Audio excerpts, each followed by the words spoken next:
more. Today's story, friends, is quite the story.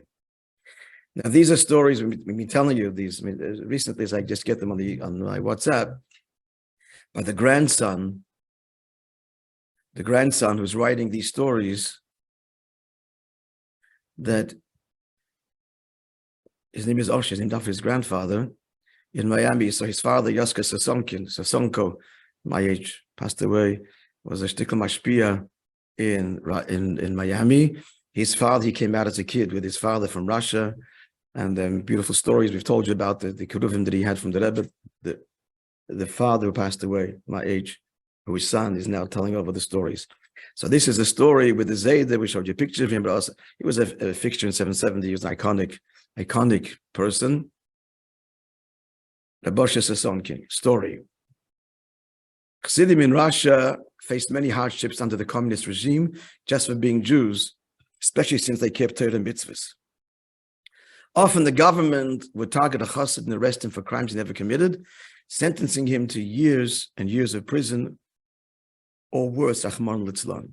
Rabbi Sasonko, Olav Shalom, was one such chassid, who was sentenced to 10 long years of hard labor in Siberia for religious crimes, but was released after only serving 6. Now, the Russians allowed prisoners to receive packages from their homes.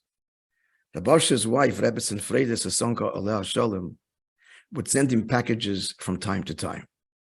She would have different kosher items packaged and into sealed cans, and then ship them to him in Siberia.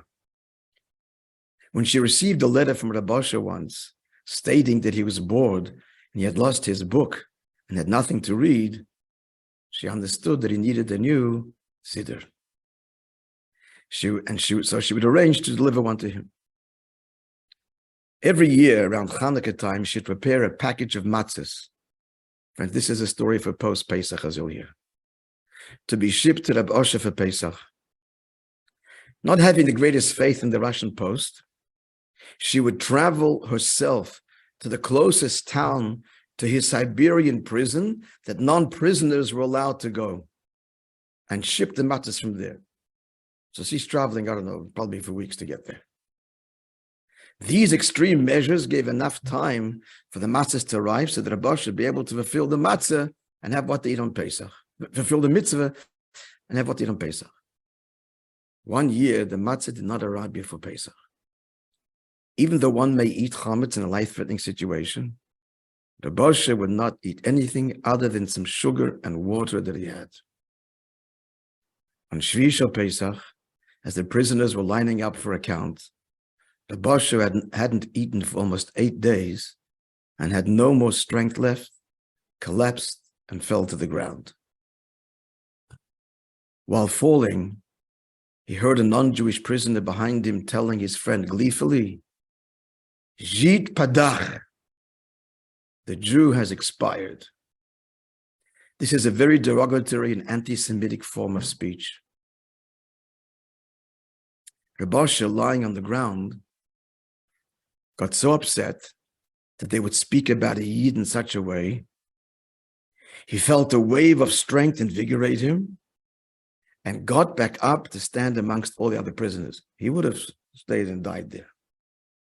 Made a story right here, how the Eibishter sent this non-Jew should insult a Yid.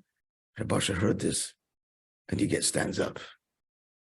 End of the story, friends. And survived, and he came out there. After Pesach, Rabbi was informed that he received a package. He was not surprised to find it was his matzah, which the Russians had held until after Pesach, knowing that he would need it for the Yom Tov. Story of matzah after Pesach.